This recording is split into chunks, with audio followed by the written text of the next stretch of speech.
From these first two miracles, Jesus needs a lesson in showmanship. This is bad magic.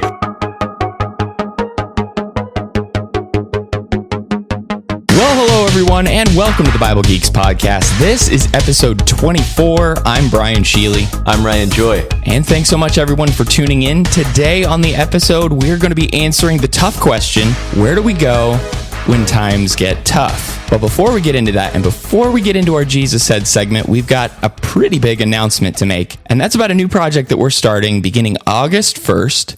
And we're calling it Bible Geeks Daily Download. Yeah, it's really exciting. We're going to have these daily pieces Monday through Friday that you can read, you can listen to on a podcast, on a separate subscription channel. You can watch it as videos on YouTube. And we certainly would encourage folks to subscribe to that new podcast feed. I think you should be able to find it now or here in the next couple days.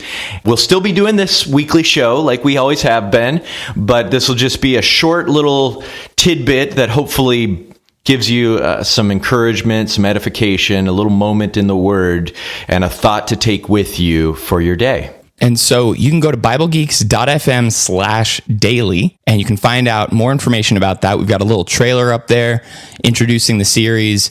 And beginning August 1st, you'll be seeing this every weekday. So check it out. Hopefully it'll be useful for you. A little nugget to stick in your pocket every morning. So Pocket nuggets. Pocket nuggets. Yeah. All right. So let's get into our Jesus Said segment this week. And I've got a verse for you. And that's in Matthew chapter 11, beginning in verse 28. Now, in the context here, Jesus is mixing a prayer to the Father with a conversation to his disciples. And so here in verse 28, he's transitioned from talking to God directly, and now he's talking to his disciples. And he says, "Come to me, all who labor and are heavy laden, and I will give you rest. Take my yoke upon you and learn from me, for I am gentle and lowly in heart, and you will find rest for your souls. For my yoke is easy and my burden is light." So what do you think? The concept of rest is something I've been thinking about a lot lately. And are you tired? You know my life. Yes, I do. I think that sometimes I have thought of rest as that break that I need, just taking a really good nap, which is wonderful, as we've talked about before, or, just getting a few moments to yourself. But as I've recently studied rest in Scripture, I've started to realize that there's something else going on in this idea of rest, and it starts right there in Genesis 2, whenever God rested. And of course, God didn't need a nap, and he didn't need to take a coffee break after creating the world. He stopped, and the idea there, I think, is that he sat down, so to speak, like Jesus, after he accomplished all of his work, sat down at the right hand of God, not to take a break, but having accomplished creation, God sits down to rule. It is him saying, "Find order and stability under my rule." And so, how nice to not have to force our way, fight for order, fight for a chance to just take a breath and know it's all right. Yeah. So that's the thing that jumps out at me, is this offer of rest. There's so much here. What are you drawn to in this invitation? He's not saying there's nothing to do, because in one sentence he says, "Take my yoke upon you, learn from me, and you'll find rest for your souls." Taking a yoke, that's work. That's binding two ox together and making them plow the field together. That is not the idea of just doing nothing. And as John says in 1 John 5, verse 3, "For this is the love of God, that we keep his commandments, and his commandments are not burdensome." It's still about following his rule. And I think what you said just really highlights that point.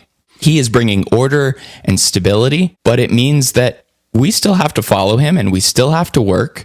But have no fear, his commandments are not burdensome. His yoke is easy. his burden is light. It's still a burden, but we can bear it. Yeah, if you're going to be bound to a yoke with someone, how about being bound to a yoke with Jesus?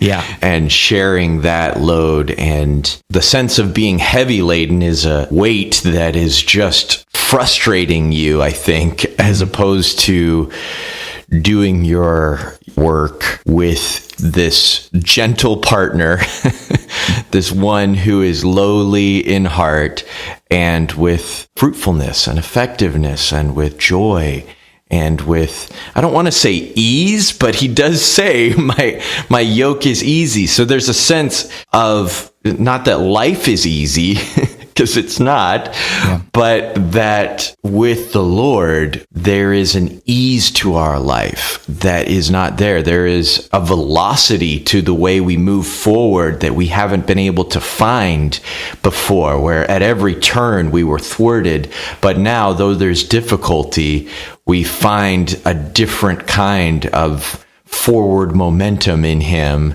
We find a different kind of work to do that we know, even when it doesn't always look like it here, we know is made fruitful by the Lord himself.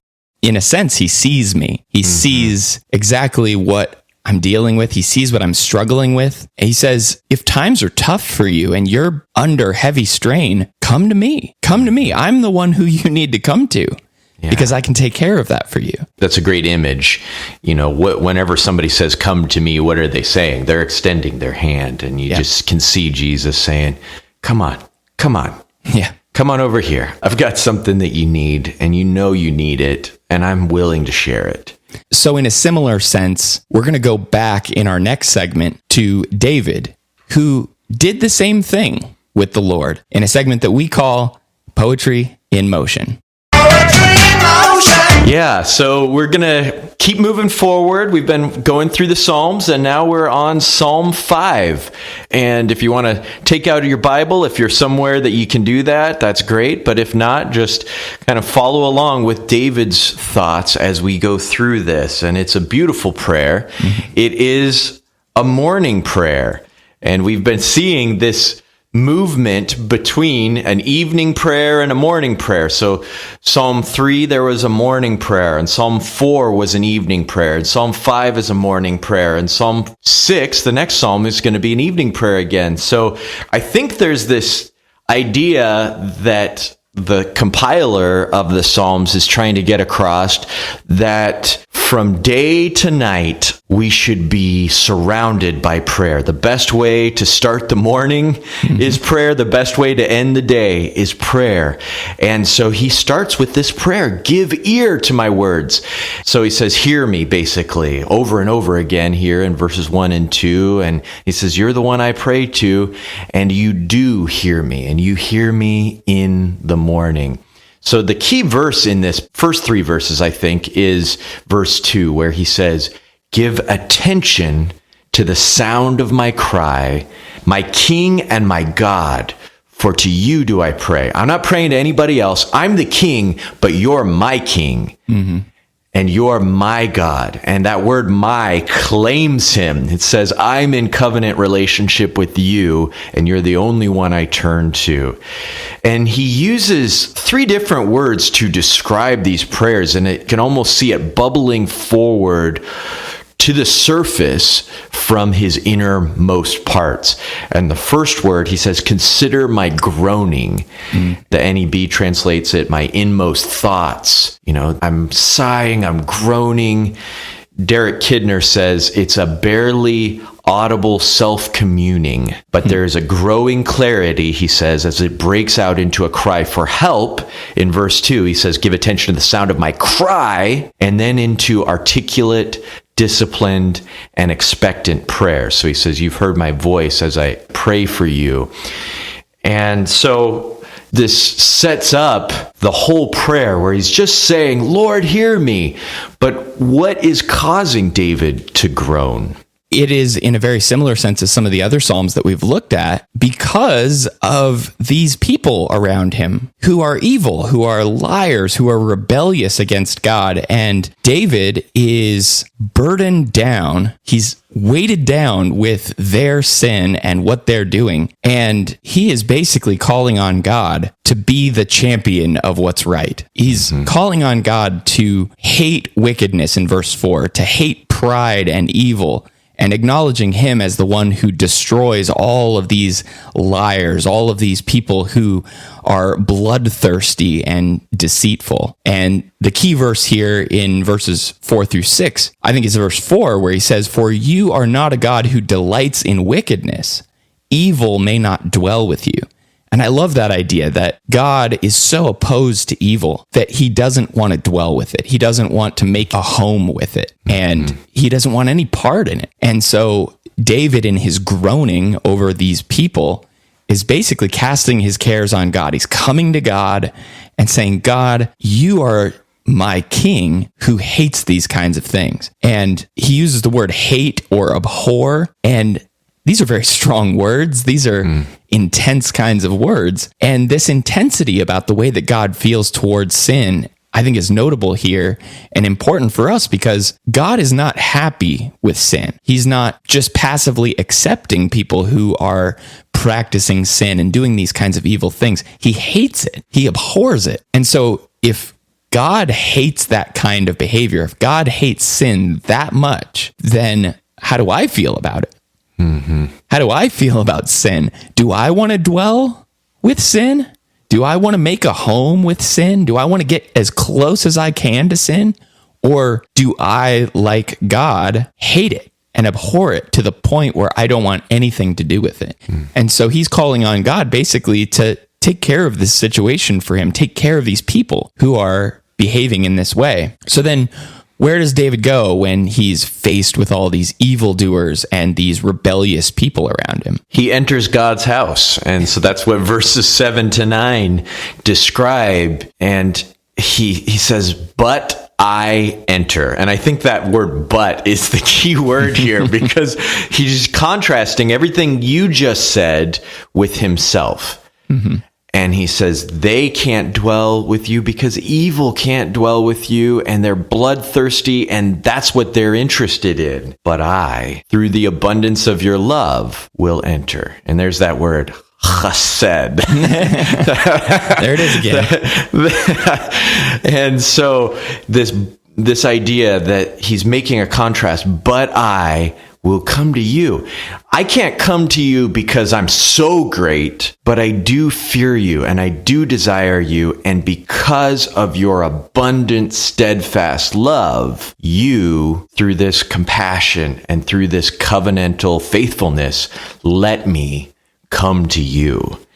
And I think the key verse is verse 9, and this is a verse that Paul quotes in Romans 3. When you read it in Romans 3, you actually find yourself getting convicted because he's saying everybody is guilty of sin.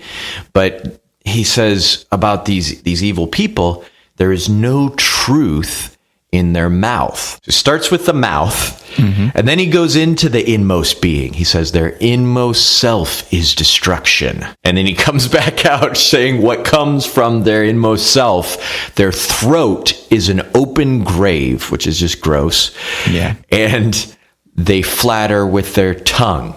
So mouth, inmost self, throat, and tongue, and every part of it is full of lies, is full of death, full of destruction. There's no truth in it. There's only flattery.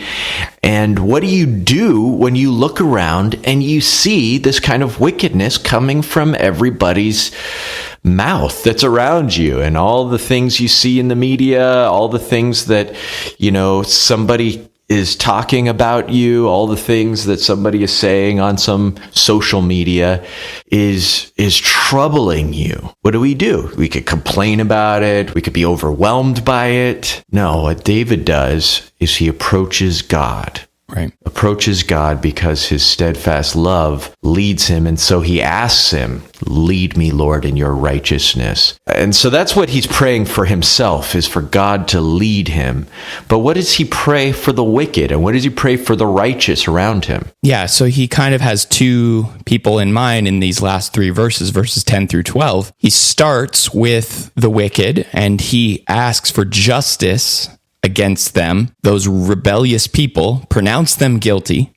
And then in verse 11, he transitions to talking about those who call on the Lord, who take refuge in him, saying that the Lord brings them joy. And then in verse 12, he says that God is a shield to them. He's a protector of them. He covers them with his favor. And I love verse 11 here because he says, but let all who take refuge in you rejoice.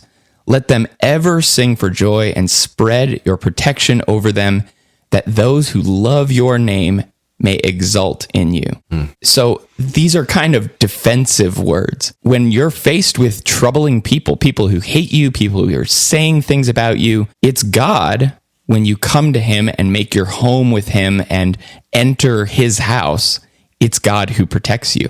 It's God who gives you refuge. It's God who is your shield. And so he's not just talking about himself anymore, because he says in verse 11, but let all who take refuge in you rejoice. So this is not just personal anymore. Yeah, he started this with saying, this is my problem. I'm distressed about this. But everyone who comes to the Lord is going to find protection and is going to find this kind of refuge. Mm-hmm. And so I think that's important for us because we can connect with this. We can insert ourselves into these verses and saying, you know, when times get tough for me, where do I go? Who do I trust? Do I trust in my own counsel, as he talked about in verse 10? Those who trust in their own counsel are going to fall, and God is going to call them guilty. But if we trust in the Lord's counsel, if we trust in his protection and lean on him in troubling times, then he's going to protect us. And so this is super comforting, especially when you insert yourself into this psalm. And when I'm being insulted, when people hate me, when they're treating me poorly, when I see everyone around me in the world just seems to be more evil and more evil and more evil by the day, God's still there. And like Jesus said, come to me. I'm here. And he reaches out his hand and he's connecting with us, saying, I'll take care of you. It's amazing how David always seems to come into a psalm different than he leaves it. You know what I mean? Yeah.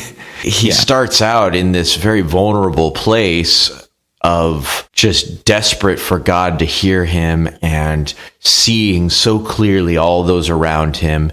But his prayer, and of course he's then crafted this prayer for us to walk through it as a transition. You know, it's like whenever you go into a tunnel on one side of a mountain going on a freeway, and you go in at one place, but you come out somewhere else.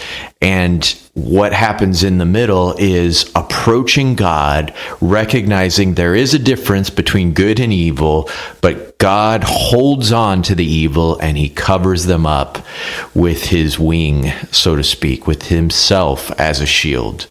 That's good stuff. So that's Psalm 5. And now we're going to transition this to a similar topic, which is a continuation of our series from last week about the miracles of Jesus in John. We're going to get into his second miracle in a segment that we call Here's Your Sign. In the car, and it's got a ski rack on it, and we was putting the skis up in the ski rack. And the guy at the car right next to me goes, "You going skiing?" I said, "Nope, we put them on top of the car in case we flip over on an icy road."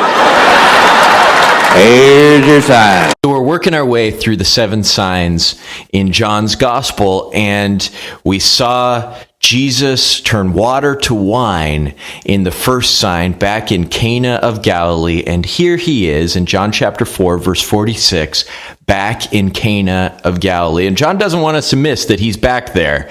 He even says, this is where he made water wine. And here we find a new character. There's an official whose son is ill, and he hears Jesus is in town. And he runs up to him and he asks him to come wherever his home is, wherever his son is, and heal his son who's on the brink of death. And so the stakes are really high here. The stakes are high for this man because his son is about to die. And, just imagine how awful that would be. But the stakes are even higher, really, because Jesus is going through the world with a mission of bringing faith. Mm-hmm. And so you see both of these priorities at work in a little exchange that Jesus has with this man in verses 48 and 49. And Jesus' response to this man is that he needs to believe, and he won't believe unless he sees signs and wonders. And the man just says, "Sir, come down before my kid dies." And so Jesus makes a promise, and he promises, okay, your son will live. The man doesn't find out that the son is going to live until he gets back there, but then he finds out at just the time Jesus said, your son will live. That's when he got better. And the man believed Jesus when he heard the promise, and then all the household believes that Jesus is who he says he was, and this was the second sign. I connect with this official in a big way, because as a parent, what could cause me to leave my son's bedside, especially when they were sick and nearing death? What would cause me to leave? I think that would be the time where I wouldn't want to go anywhere. I would want to be right there. But he leaves because he knows something. And, I remember a time back before Ashlyn was born, I was actually asked to go on a business trip a month before she was born. And that's like go time, right? Like you don't want to leave the house when that due date is approaching. And I had to go, and I was there, doing my work out in the East Coast. And at the end of my time there, they said, okay, can you stay for another week? I was like, no, I'm not going to stay another week. That whole idea of just, something big is happening at home, but you leave. And he does that. And I can only imagine the kind of stress that he's going through. But why does he leave? He leaves because he knows something is possible. And I don't know how he knew that. From the whole account here, what had Jesus done prior to this? And it's not even clear whether or not this official knew about the water being turned to wine prior to this. But what did the official know? Why did he leave? Why do you think he even thought Jesus was able to do this? Well, Jesus is starting to get a reputation, but I think that you don't even have to know for sure. Whenever the circumstances are dire enough, you hope. And you are willing to throw whatever money it takes at a hope, at a possibility. And what if this Jesus that everybody's talking about is that special one who could do something about this? And whenever Jesus does say, your son will live, he moves beyond a wish, a hope, a dream, and he actually believes. Yeah. And, Jesus inspires that kind of confidence in us if we're really paying attention. And this is a virtue that's described in this man, that whenever Jesus says it, he believes it. But you do not want to leave your kid whenever there's something awful going on. What if that was your last moment with them? Well, and it would have been, from the appearance of it, it would have probably been his last moment with his son. Yeah. This is just the essence of faith. This man is full of faith to the point where he's never even heard of Jesus doing anything like this before. But he's confident that this man can do something about it. He's full of what if. He's full of the possibilities of what Jesus can do, and he's not in any way limiting what Jesus is capable of. And it reminds me a whole lot of Noah. Noah had, by all accounts, had probably never even heard of rain or never even seen rain before. And God comes to him and says, I'm going to flood the whole earth. And so he spends his entire life building the ark, not even having any conception of what God is talking about. And it reminds me of Abraham. As God tells him to go take up his son and kill him on the mountain, we find out later in the book of Hebrews that he had this idea that God could raise him from the dead. Now, how many people do you think Abraham had ever seen God raise from the dead prior to this? None. None, right? So he's thinking this in his mind, not having any conception, not having any concrete proof. And so do I acknowledge that God is able to do impossible things in my life. And that's just one of the biggest things I get from this is like, I don't know why he trusted Jesus. I don't know why he believed Jesus could do this, but he did. He did, to the point where he left his child's bedside who was about to die, did something that many of us would just never even think. And he does it, and Jesus fixes the problem. Whenever we ask God to do a great work in our lives, we're asking God to do what he has always done, which is be in control of the universe. Right. And to love his people and to care for them, just like David prayed in Psalm 5, just like this man asks. And we don't have a miracle worker walking amongst us, but our prayers can work wonders. That's, I think, the point of James 5, that Right. Elijah could do these amazing things by just praying. And it says, and he was a man just like us. Yeah. And just not limiting God. I mean, I think the biggest piece of this is not limiting what he can do, not limiting what he's able to do, but just accepting all of the possibilities of what he could accomplish. However, he's going to do that. And I couldn't give you a step-by-step list of how he's going to do that, but God can do amazing things. And through our prayers, we can do amazing things with his help. That word that you used is really powerful, that word possibilities. Yeah. Whenever we pray into possibilities, not into certainty, God is going to do this because I know, or I can control God, or I'm certain of what God's plan is. But perhaps, to go back to Philemon, God will act, because when I pray into a world of possibilities, because with God, all things are possible. Yeah, so what do you get from this? I love what you said about what is possible and the importance of trusting God and trusting Jesus.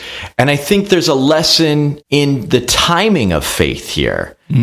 This story is about a guy believing Jesus far away from where the miracle actually would happen. Jesus isn't near the miracle. The man can't see the miracle has happened, but he believes him. And so there's this order, the sequence of faith, really, where there's a promise from Jesus in verse 50. There's faith immediately in verse 51. And then there's sight. Promise, faith, sight. And that's really how it works for us, right? Right. You know, as soon as Jesus spoke the promise, it was done. And whether it happens chronologically in our lives that way or not, it might as well be done as soon as God speaks the promise, because it's that certain. The answer had already come for this man as soon as the promise came, but he couldn't see it. He got home. He said, wow, he's better. When did this happen? And he did the math. Okay, that was a 30-minute walk back from the village. Wow, that is exactly when Jesus said that. Right. And so we start to learn something about waiting on the Lord, this phrase that the whole Bible, especially the Old Testament, uses a lot. Lamentations 3 and Isaiah 40 are two of the great passages on it. But waiting on the Lord is not about standing in line and just, like we have to wait to ride a roller coaster because the line is so long. And so you have to wait, or you have to wait in the waiting room at the dentist's office.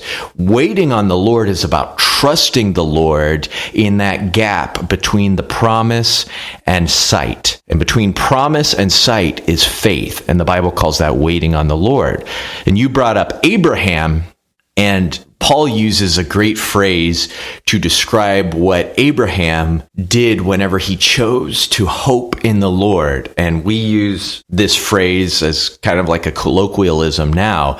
He talks about hoping against hope in Romans 4:18, that Abraham hoped against hope. Right. That God actually would do what seemed impossible. And we have to hope against hope. We have to wait on the Lord and trust him that he has actually heard us and he has answered, and we might not see the fruit of that answer for a long time, but we wait on him and we trust. We are under the shadow of his wings. He is our shield. And this is another great example just from the first miracle. Jesus didn't himself pour the water into the jars. Jesus didn't himself go and present the wine to the people at the party. He relied on his servants to do that. Jesus doesn't need to be there. He doesn't need to be doing the work. He didn't need to go to his house. He just had to say it. And again, I think that's just an amazing part of this miracle, again, is that Jesus is not himself doing some amazing thing. Jesus is able to make amazing things happen just by speaking. I think whenever you think of doing great miracles, you think of a spectacle. And it looks like from these first two miracles, Jesus needs a lesson in showmanship. This is bad magic. This is a faith healer today. The people who go around saying they're healing people would never go for this kind of like incognito miracles, I think. This is Jesus either on the down low in a wedding, just letting it be taken care of behind the scenes so that everyone can keep going on with the festivities, or here, Jesus saying, yeah, it's taken care of. You'll find out when you get there, and moving on. And his disciples didn't even see it. But imagine what this man carried with him from that exchange with Jesus. Maybe he never saw him again in his whole life, but his life was changed. Yeah, I love that incognito miracles. That's exactly what he's doing here. And yeah, if we would expect Jesus to be doing some amazing thing by these outward signs and these public displays, that's not what Jesus is doing. Mm-hmm. He's behind the scenes. He's being quiet about it. And there's so many times throughout the Gospels where he does amazing things, and then he tells people, don't say anything about this. I know you've seen some amazing things. I know you've just witnessed me raise someone from the dead or heal somebody who is sick or heal someone's illness, but just keep it quiet. And I think that's another mark of Jesus's uncharacteristic ministry. He is not doing this for fame and glory. He is doing it for glory, but he's not doing it to become some amazingly popular person. Mm-hmm. He's doing it to prove, as we talked about last week, to prove that he's the Son of God. Mm-hmm. Unless you see signs and wonders, you will not believe. Yeah. Yeah, that's great. So as we think about how we work this in our own lives, what do you see as a challenge for us in Psalm 5 and this passage as we kind of fold them together? Yeah, so I think a great challenge for this episode is to pray to God, morning or evening, pray to God and ask him to resolve some kind of troubling situation in your own life or in the lives of someone else. And that, I think, applies to this man here. He wasn't praying for himself specifically. He was praying for his son. Mm-hmm. And I think we all know people in our lives. We all have connections and know that there are some people who are going through some really difficult challenges in life, who are burdened. And we, as a third party, can pray on their behalf and ask God to do amazing things in their life and see what he'll do. Don't limit God. Look around for where he can make a difference and call on his name. All right, everyone. Thanks so much for tuning into the Bible Geeks podcast. You can find us on our website at BibleGeeks.fm. As we mentioned at the top of the show, if you want to follow along with us and subscribe to our daily download, you can go to BibleGeeks.fm/daily. You can also find us on social media. We are /the Bible Geeks wherever you might find us. And until next week, everyone, may the Lord bless you and keep you. Shalom.